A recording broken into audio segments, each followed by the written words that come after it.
საქართველოში პირველად გამართული ატლანტიკური სადილის ფარგლებში ტელეკომპანია ევრონიუსმა პრეზიდენტ მიხეილ სააკაშვილთან ინტერვიუ ჩაწერა.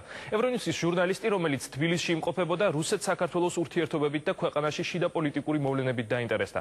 ჟურნალისტი აღნიშნავს, რომ ვარდების რევოლუციის შემდეგ ქვეყანამ შეძლო გადაეფურცლა საბჭოთა პერიოდის გვერდი.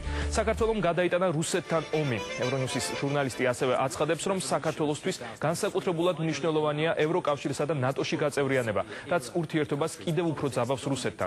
რაც შეეხება შიდა პოლიტიკურ მოვლენებს, ჟურნალისტი აღნიშნავს, რომ საუბარი მიხეილ სააკაშვილთან სრულიად განსხვავებულ ატმოსფეროში შედგა.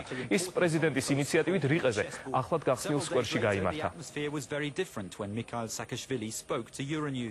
ბატონო პრეზიდენტო, ამ მოვლენას ატლანტიკურ სადილს უწოდებენ. თქვენი დამოკიდებულება დასავლეთისადმი უკვე კარგადაა ცნობილი.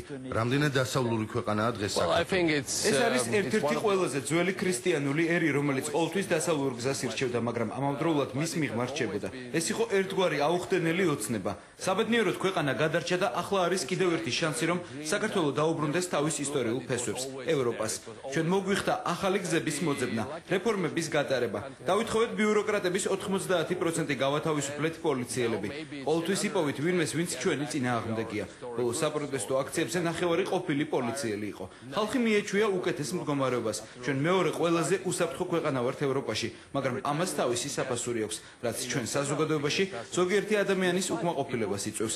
ეს ხალხი ყოველთვის მოგვაყენებს საპასუხო დარტყმებს. ამას ჩვენ პოლიტიკური დიალოგის გზით უნდა გავუმკლავდეთ და აუხსნათ ხალხს, რომ უკან დაბრუნება შეუძლებელია.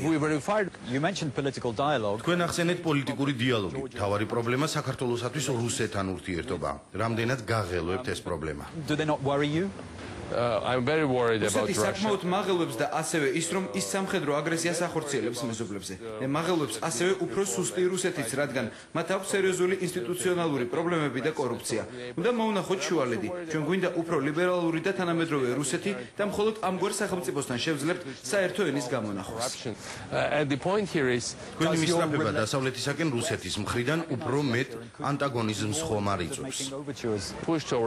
ჩვენი მისწრაფება დასავლეთისკენ გეოპოლიტიკურ პრიორიტეტს კი არ ეფუძნება, არამედ ჩვენს შიდა მოდელს და ღია, გამჭვირვალე, ტოლერანტულ და დემოკრატიულ საზოგადოებას. ეს არის ის, რაც ევროპულ მოდელს შეესაბამება. ჩვენ არ გვსურს ცუდი ურთიერთობა ჩვენს მეზობლებთან. როცა გინდა რომ ჩამოყალიბდე ღია საზოგადოებად, რეგიონის ცენტრად ალბათ ჩვენს ინტერესებში არ უნდა შედიოდეს ყველაზე დიდი მეზობლის გამოწვევა. როგორ უნდა მოხდეს ჩვენი ურთიერთობების ნორმალიზება? ალბათ ისევ რუსეთის მოდერნიზაციით და მოვლენებისადმი მათი სახიმიდგომით. უპირველეს ყოვლისა, რუსეთმა უნდა დატოვოს ჩვენი ტერიტორიები თავის ბაზებთან, ჯართან ერთად და თავი დაგვანებოს. საქართველოს სახით ამის შემდეგ იპოვის კარგ მეგობრებს საქართველოში.